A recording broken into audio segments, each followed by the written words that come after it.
Hello friends, कैसे हैं आप सब? बढ़िया। चलिए फ्रेंड्स, आज की इस वीडियो में हम समझते हैं एशेलॉन फॉर्म ऑफ ए मैट्रिक्स, यानी किसी आव्यूह का एशेलॉन रूप और रिड्यूस्ड एशेलॉन रूप क्या क्या होता है। आइए समझते हैं किस रूप में कोई आव्यूह एशेलॉन रूप में कहलाएगा और समानित एशेलॉन रूप में कब कहलाएगा, ये आज हम सीखेंगे। दोस्तों, आप सभी यहाँ पे एक आव्यूह देख पा रहे हैं। यहाँ पे एक मैट्रिक्स है और इसमें कुछ खास बात है और ये मैट्रिक्स एशेलॉन रूप में है। तो ऐसी क्या क्या खास बात में जिसकी वजह से इसको एशेलॉन रूप में कहा जा रहा है, आइए देखते हैं। दोस्तों, सबसे पहली शर्त क्या होनी चाहिए? यदि उस आव्यूह में कोई शून्य पंक्ति है, शून्य पंक्ति किसको बोलेंगे? ऐसी पंक्ति यानी ऐसी रो जिसके सारे एलिमेंट ज़ीरो हों। तो देखो तो ज़रा यहाँ पे ज़ीरो रो कहाँ पर है? क्या ये ज़ीरो रो है? बिल्कुल नहीं। क्या ये ज़ीरो रो है? बिल्कुल नहीं। उस रो को जीरो रो बोलेंगे जिसमें सारे के सारे एलिमेंट ज़ीरो होने चाहिए। तो आप सभी देख पा रहे हैं, क्या ये जीरो रो है? क्या नहीं, क्योंकि इसमें एक नॉन जीरो एलिमेंट 3 है। तो ये जो अंतिम वाली पंक्ति आपको दिखाई दे रही है, ठीक है, वही जीरो रो है। 0 0 0 0 0, ठीक है, ये शून्य है, इसको माइनस शून्य मत समझना। वैसे शून्य माइनस शून्य एक ही चीज़ होती है, ठीक है। तो आप सभी देख पा रहे हैं 0 0 0 0 0, यानी कि ये जो हमारी शून्य पंक्ति है, ये जो हमारी जीरो रो है, ठीक है। जीरो रो किसको बोलेंगे? जीरो रो किसको बोलेंगे दोस्तों? जीरो रो ऐसी रो जिसकी समस्त प्रविष्टियां शून्य हो, वो जीरो रो कहलाती है। इसके ऊपर वाली रो जीरो रो है क्या? नहीं है, क्योंकि इसमें एक नॉन जीरो एलिमेंट अपने को 3 दिखाई दे रहा है, ठीक है। तो ये वाली जीरो रो है और वो सबसे कहाँ पे? बॉटम में, यानी सबसे नीचे है। तो पहली शर्त यही है, किसी भी मैट्रिक्स को एशेलॉन रूप में बदलने के लिए, यानी कि एशेलॉन रूप में उसको कहलवाने के लिए सबसे पहली शर्त यही है कि उस मैट्रिक्स में यदि शून्य पंक्ति है, यदि जीरो रो है, तो वो सबसे निचले स्थान पे होनी चाहिए, सबसे आखिरी में होनी चाहिए। अब मान लीजिए ये जीरो रो आपको लास्ट में न दिख करके कहीं और दिखाई दे रही है, तो उस समय आप उस मैट्रिक्स को एशेलॉन रूप में नहीं कहेंगे। तो आप क्या काम करेंगे? उस शून्य पंक्ति को वहाँ से उठा करके कहाँ लाएंगे? सबसे नीचे में लाएंगे दोस्तों, ठीक है। तो याद रखिएगा, शून्य पंक्ति अगर हो तो वो सबसे नीचे हो। शून्य पंक्ति मतलब जिसकी संपूर्ण प्रविष्टियाँ 0 0 0 0 0 होनी चाहिए, वो सबसे बॉटम में हो। ये पहली शर्त हो गई। चलिए देखते हैं दूसरी शर्त क्या है। दूसरी शर्त ये है कि अब देखो, शून्य पंक्ति के बारे में तो बातचीत हो गई, अब बात करते हैं नॉन जीरो रोज के बारे में, यानी शून्य पंक्तियों के बारे में। तो अशून्य पंक्तियों में अपने को ये ध्यान देना है कि हर पंक्ति में जो प्रथम अशून्य अवयव है, यानी कि फर्स्ट नॉन जीरो एलिमेंट है, हर रो में फर्स्ट नॉन जीरो एलिमेंट देख लो कौन कौन सा है।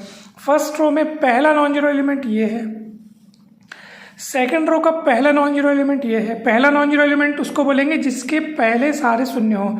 जैसे तीसरी पंक्ति में पहला नॉन जीरो तीसरी पंक्ति में पहला नॉन जीरो एलिमेंट कौन सा है? ये 3। क्यों?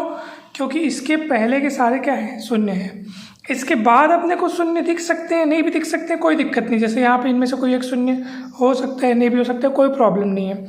लेकिन फर्स्ट नॉन जीरो एंट्री आप उसी को कहोगे ना जिसके लेफ्ट वाले सारे जीरो होने चाहिए, ठीक है। तभी तो उसको फर्स्ट नॉन जीरो एंट्री बोल रहे हो, फर्स्ट नॉन जीरो एंट्री। देखो, जैसे मान लो तीसरी पंक्ति में आप चलना शुरू कर रहे हो, ठीक है, ये भी जीरो, ये भी जीरो, ये आया नॉन जीरो, यानी सबसे पहले बार में तीसरी पंक्ति की बात करें तो सबसे पहला नॉन जीरो एलिमेंट 3 है, ठीक है। यहाँ पे सबसे पहला नॉन जीरो एलिमेंट कौन सा है? चौथे पंक्ति में सबसे पहला फर्स्ट नॉन जीरो एंट्री, ये भी जीरो, ये भी जीरो, ये भी जीरो, ये भी जीरो, ये नॉन जीरो, यानी फर्स्ट नॉन जीरो एंट्री ये 2 है। चौथे पंक्ति में फर्स्ट नॉन जीरो एंट्री ये है। पांचवें पंक्ति की फर्स्ट नॉन जीरो एंट्री ये है। दोस्तों, जो खास बात मैं आपको बताने वाला था वो ये है, जो दूसरी शर्त है वो ये है, एशेलॉन फॉर्म में होने के लिए जो दूसरी शर्त वो ये है कि हर पंक्ति की फर्स्ट नॉन जीरो एंट्री अपने ऊपर वाली पंक्ति की फर्स्ट नॉन जीरो एंट्री के राइट साइड दिखनी चाहिए। देखो, 4 का पोजीशन, 4 का स्थान 1 के राइट साइड देख लो। 4 1 के ठीक नीचे है क्या? नहीं। 4 1 के लेफ्ट साइड दिख रहा है क्या? नहीं। ना तो ठीक नीचे दिखना चाहिए, ना तो लेफ्ट साइड दिखना चाहिए, बल्कि राइट साइड दिखना चाहिए। फिर से एक बार मैं इस बात को दोहराता हूँ, हर नॉन जीरो रो में जो फर्स्ट नॉन जीरो एंट्री है, वो अपने ऊपर वाली रो की फर्स्ट नॉन जीरो एंट्री से राइट साइड दिखाई देनी चाहिए। देखो, थर्ड रो में फर्स्ट नॉन जीरो एंट्री कौन है? 3। थर्ड रो में फर्स्ट नॉन जीरो एंट्री 3 है, अपनी ऊपर वाली रो की फर्स्ट नॉन जीरो एंट्री प्रथम अशून्य अवयव के ठीक राइट साइड है। यानी ऐसे वाला तीर दिखना चाहिए, ऐसे वाला हिस्सा दिखना चाहिए। ठीक है, देखो आप चौथी रो की फर्स्ट नॉन जीरो एंट्री क्या है, 2 है। चौथे रो में फर्स्ट नॉन जीरो एंट्री क्या है, 2 है। थर्ड रो की फर्स्ट नॉन जीरो एंट्री क्या है, 3 है। और देखो 2 3 से राइट साइड है, भले एक स्थान छोड़ के राइट साइड है लेकिन राइट साइड तो है ना। यानी आप बोलोगे सर इसमें जस्ट इधर और ये थोड़ा सा दूर मिल रहा है, कोई प्रॉब्लम नहीं, लेकिन राइट साइड है ना। हाँ ठीक है, ऐसे वाले सीढ़ी बननी चाहिए, ऐसे ऐसे। भले सीढ़ी का कोई जो स्टेप है वो छोटा हो, कोई स्टेप बड़ा हो चलेगा, लेकिन ऐसे क्रम दिखना चाहिए। फिर पांचवी रो की फर्स्ट नॉन जीरो एंट्री, चौथी रो की फर्स्ट नॉन जीरो एंट्री की राइट साइड आप देख लो। ठीक है, यानी ऊपर से नीचे जैसे उतरोगे ना, तो फर्स्ट नॉन जीरो एंट्री के लेफ्ट साइड वाले जीरोस की संख्या बढ़ती जानी चाहिए। जैसे यहाँ पे सिंगल जीरो, नीचे उतरो 2 ठोक जीरो, नीचे उतरो 4 ठोक जीरो, फिर नीचे उतरो 5 ठोक जीरो। तो फर्स्ट नॉन जीरो एंट्री के लेफ्ट साइड वाले जो जीरो है उनकी संख्या बढ़ती जा रही है ऊपर से नीचे उतरने में। और लास्ट वाली तो शून्य पंक्ति है, लास्ट वाली जीरो रो है जिसमें 0 0 0 0 0 सारे एलिमेंट।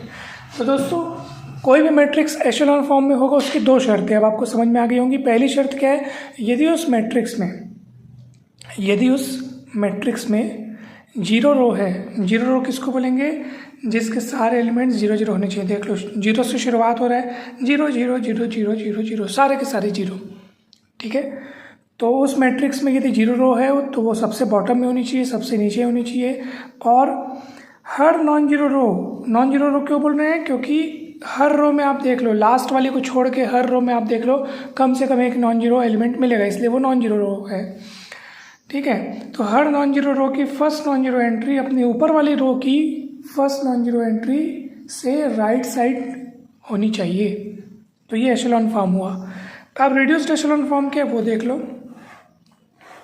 चलिए फ्रेंड्स, एशेलॉन फॉर्म समझने के बाद अब हम समझते हैं reduced echelon form of a matrix, यानी कि समानित एशेलॉन रूप। रिड्यूस्ड एशेलॉन फॉर्म यानी समानित एशेलॉन रूप। किसी अवयव का समानित एशेलॉन रूप क्या होता है, देखिए ध्यान से। मतलब एशेलॉन फॉर्म में तो ये मैट्रिक्स होगा ही होगा, लेकिन इसमें और कुछ कंडीशंस आ जाएंगी। अब क्या है देखिए, अच्छा देखो एशेलॉन रूप की सारी बातें यहाँ लागू हो रही है कि नहीं हो रही है। शून्य पंक्ति यानी जीरो रो, यानी ऐसी पंक्ति जिसके सारे अवयव शून्य हों, ऐसी पंक्ति यदि उस मैट्रिक्स में है तो सबसे नीचे होनी चाहिए। क्या ये बात यहाँ आपको दिखाई दे रही है? जी हाँ, आप देख सकते हैं शून्य पंक्ति यहाँ पे इस अवयव में सबसे नीचे दिखाई दे रही है। ओके ठीक है, अब हर नॉन जीरो रो की फर्स्ट नॉन जीरो एंट्री अपनी ऊपर वाली रो की फर्स्ट नॉन जीरो एंट्री से राइट साइड दिखाई दे रही है। देखो इसका स्थान इससे राइट साइड है, इसका स्थान इससे राइट साइड है। ठीक है, ये ओके हो गया। इसका मतलब क्या है ये, इसका मतलब ये कि एशेलॉन रूप में है ये मैट्रिक्स। अब खास बात देखो, हर नॉन जीरो रो की जो फर्स्ट नॉन जीरो एंट्री जिस पे अपन गोला लगाए हैं वो 1 1 1 दिखाई दे रही है। दोस्तों ये खास बात है। रिड्यूस्ड एशेलॉन फॉर्म में कहलवाने के लिए उस मैट्रिक्स में खास बात ये होनी चाहिए कि जीरो रो तो सबसे नीचे हो ही हो, लेकिन हर नॉन जीरो रो की फर्स्ट नॉन जीरो एंट्री 1 1 ही होनी चाहिए। यहाँ पे ऐसा कुछ नहीं था नियम, फर्स्ट नॉन जीरो एंट्री कुछ भी हो सकती है। आप देख लो हर रो की फर्स्ट नॉन जीरो एंट्री कुछ भी हो सकती है, कुछ भी। शून्य पंक्ति जो होगी वो तो नीचे होगी, जीरो रो तो नीचे होगी, लेकिन नॉन जीरो रो की फर्स्ट नॉन जीरो एंट्री कुछ भी हो सकती है। लेकिन यहाँ पे कुछ भी नहीं, केवल 1 ही होनी चाहिए, देख लो। और दूसरी शर्त क्या है, जहाँ जहाँ फर्स्ट नॉन जीरो एंट्री है, जैसे इस रो में फर्स्ट नॉन जीरो एंट्री ये है, सेकंड रो में कहाँ है फर्स्ट नॉन जीरो एंट्री ये है, तो जिस रो जहाँ पे फर्स्ट नॉन जीरो एंट्री है ना, उस कॉलम के पूरे एलिमेंट जीरो होने चाहिए। आप देख लो, उस पूरे मतलब उस 1 को छोड़ करके ना, उस 1 को छोड़ करके उस कॉलम में पूरे जीरो होने चाहिए। ठीक है, अब आप बोलोगे सर यहाँ पे पूरे जीरो क्यों नहीं है, क्योंकि भैया यहाँ पे कहीं फर्स्ट नॉन जीरो एंट्री टकरा रही है क्या? नहीं टकरा रही है। अगले वाले में देखो, है ना भाई, देखो फिर से मैं बता रहा हूँ, सेकेंड रो में फर्स्ट नॉन जीरो एंट्री यहाँ मिली, ठीक।